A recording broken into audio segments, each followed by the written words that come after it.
Let's unravel the journey behind my Grammy-winning song, from creation to nomination call. Discover the journey behind a Grammy-winning songwriting triumph that changed the industry.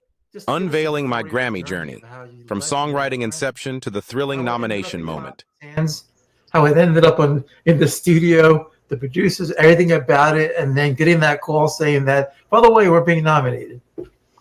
Yeah, well, let's see. The song started, I guess, uh, two friends of mine were making an album, and two gentlemen, Gordon Kennedy and Wayne Kirkpatrick, two brilliant songwriters from our campus here in Nashville, that I spent a lot of my formative years here working with, and making lots of music with. And so at this particular time, they had a band of their own that they'd formed and were putting together, and were putting music together for that band, as I recall. We did some recording sessions and cut some tunes for that band. And then I think we got down a good bit into that session, and they needed maybe some more material, or were looking for some more material. And I sat and played that riff for them, and that piece of music for them. And they went away and wrote the verses, came back with a couple of verses, and we recorded that song, just a demo version of it. I believe just Gordon and I actually were maybe the ones who did that on the tail end of a session I was doing somewhere up in Ohio or something, as I recall. Okay. And so we recorded this kind of little demo version of it, the two of us, and that made it into the hands of several different people, I think. I know that Winona recorded a version of the song long before, or a little before. I shouldn't say long, because it wasn't that long. It's maybe 6 or 7 months prior to Clapton recording it, maybe. But she was found out she was expecting during the time of the making of that album, and so she decided to take the rest of the pregnancy time off, and come back to the record afterwards. Well, during the time that she was off, the song, I had a publisher in LA, the name of Ronnie Vance, who was taking me and my songs around the LA area to all the different music supervisors. And one of those supervisors, a very nice lady named Kathy Nelson, who was the head of all the Disney-owned movie companies. She was the head of their music department. They had a movie they were working on. I think she landed on a DAT tape of songs of mine, and she picked this song. DAT tape. Well, yeah, that remember says the enough. old school DAT tapes, right? Doesn't it say enough? Yeah.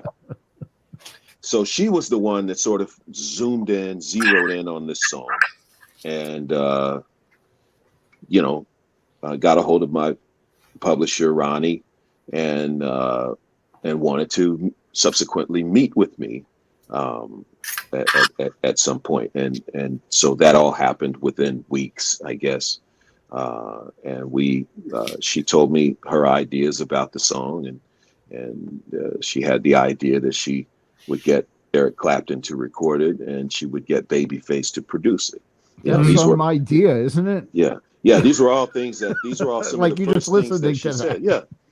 So I'm listening to the whole spiel, and I'm thinking, because I had just signed my publishing deal with these guys, so I'm thinking, okay, this is what they do in Hollywood. They give you the hype early on, right? And it's I don't need to put a lot of weight in what's being said right here. I don't think I don't know if any of this will happen. I mean, right. And that's kind of really honestly how I left that meeting, just feeling like that's very nice of her.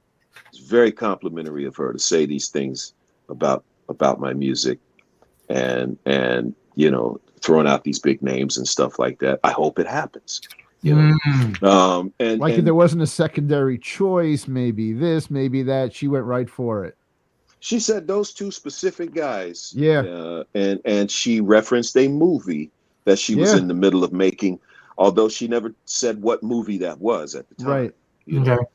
And but with those three things said, you know, we wrapped up the movie, and I headed out, and didn't think that any of it, you know, would really translate to, you know.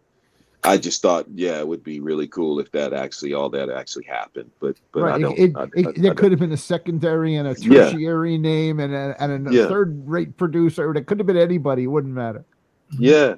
So, you know, within a couple of weeks, it was all happening. You know, the sessions were being booked. That's You know, I was incredible. being called, and yeah, and all these people were involved. They were, you know, the record was being made, and then the record got made, and then, you know, everything that happened after that happened. But that was the beginning of it, and then, you know, the record got made, and, you know, it got earmarked for a single, you know, Yeah. to actually, you know, uh, put out as one of Eric's singles. And I mean, Right.